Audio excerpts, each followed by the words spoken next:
গুজব কখনো জাতীয় সংসদের বিবেচ্য বিষয় নয়। আমাদের বর্ষিয়ান রাজনীতিবিদ এবং এই সংসদের একজন বিজ্ঞ পার্লামেন্টারিয়ান জনাব মির্জা আব্বাস তার শারীরিক সর্বশেষ অবস্থা সম্পর্কে এই পার্লামেন্ট এখন পর্যন্ত আনুষ্ঠানিকভাবে আমরা কিছু জানতে পেরেছি, এটা আমার মনে পড়ছে না।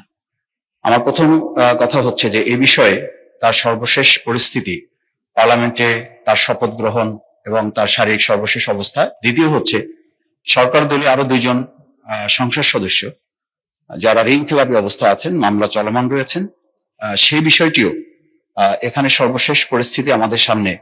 আমার মনে হয় আমরা একজন সংসদ সদস্য হিসেবে জানা দরকার যে আমরা এখনো পর্যন্ত পার্লামেন্টে অংশগ্রহণ করা কিংবা না করার প্রশ্নে তারা কি ভূমিকা পালন করতে পারছেন। জনাব মির্জা আব্বাস আমাদেরকে চিঠি দিয়ে জানিয়েছেন তার অবস্থা ক্রমাগত ভালো হচ্ছে, তো যথাসময়ে সুস্থ হলে তিনি এখানে আসবেন। বাকি গুজব কে কি বলেছে, কার সম্পর্কে কি গুজব, এগুলা নিয়ে জাতীয় সংসদ সময় নষ্ট করতে পারে না, এবং সুতরাং পয়েন্ট অফ অর্ডার বলার সময় আপনারা চলমান বিষয়ের উপরে কিছু বলবেন এবং অযথা সংসদের সময় নষ্ট হয় এমন কিছু উত্থাপন তুলবেন না। গুজব কখনো জাতীয় সংসদের বিবেচ্য বিষয় নয়।